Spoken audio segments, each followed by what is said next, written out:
And finally tonight, as promised, a special comment of FISA and the telecoms.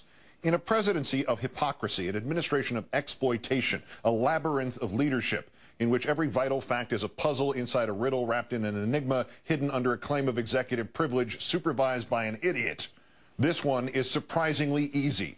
President Bush has put protecting the telecom giants from the laws ahead of protecting you from the terrorists. He has demanded an extension of the FISA law, the Foreign Intelligence Surveillance Act, but only an extension that includes retroactive immunity for the telecoms who helped him spy on you.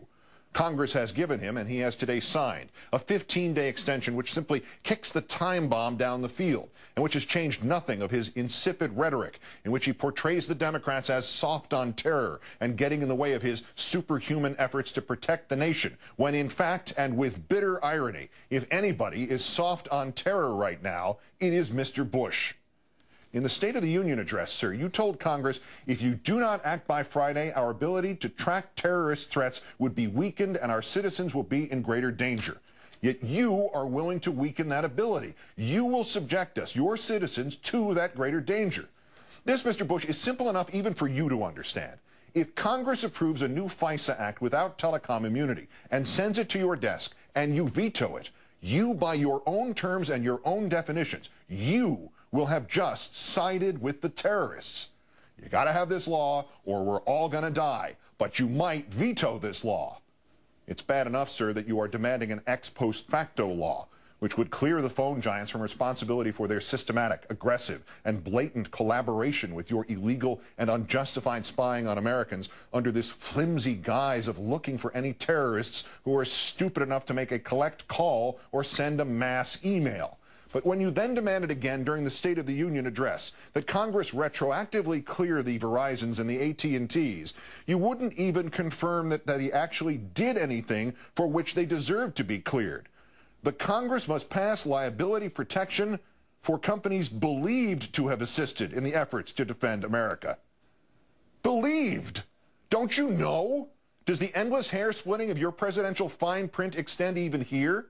If you, sir, are asking Congress and us to join you in this shameless, breathless, literal, textbook example of fascism, the merged efforts of government and corporations who answer to no government, you still don't have the guts to even say the telecom companies did assist you in your efforts? Will you and the equivocators who surround you like a cocoon never go on the record about anything, even the stuff you claim to believe in?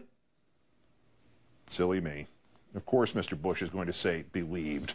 Yes, it sounds dumber than if he had referred to himself as the alleged president, or had said today was reportedly Thursday, or had claimed mission accomplished in Iraq.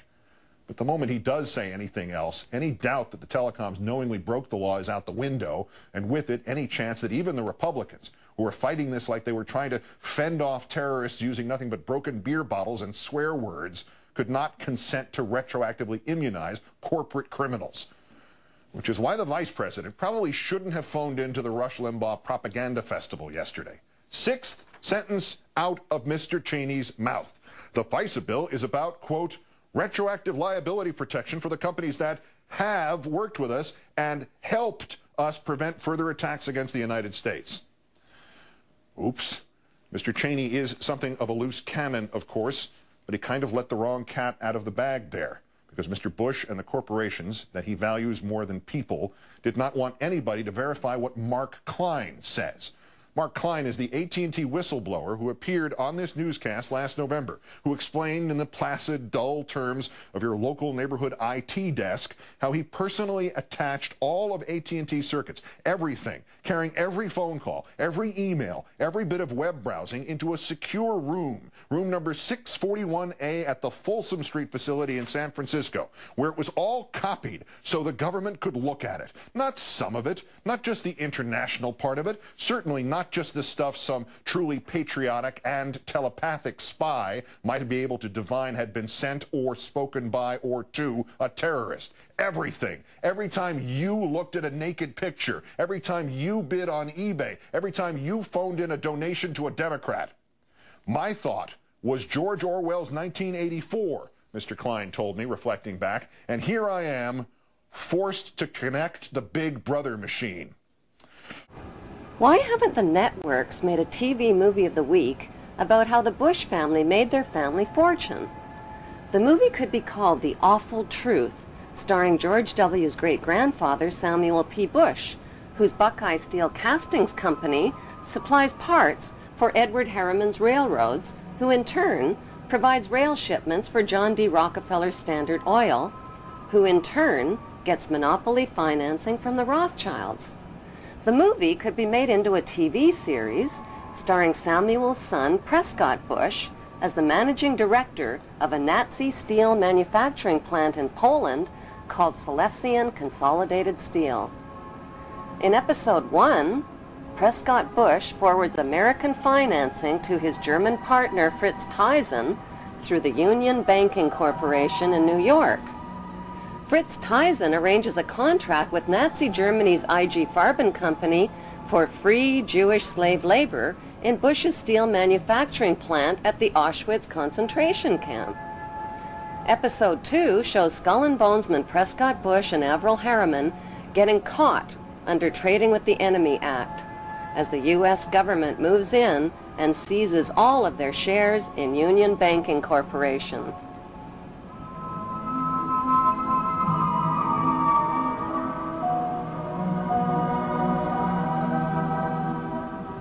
In episode 3, Prescott's son, the first George Bush, is director of the CIA. George puts drug king Manuel Noriega on the CIA payroll, allowing thousands of tons of cocaine to hit the streets of America via the Panama Canal. In episode 4, George's son, the second George Bush, becomes partners with Osama bin Laden's older brother, Salem bin Laden, in a Texas oil company called Arbusto Energy.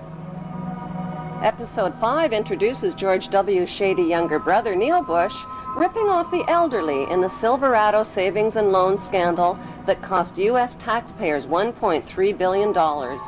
In episode 6, the Florida election is fixed by George W.'s older brother, Jeb Bush, who puts brother George into the top job at the White House, which brings us back to Auschwitz and the concluding episode with George W. Bush visiting the slave labor camp where his grandfather helped build the Bush family fortune on free Jewish slave labor.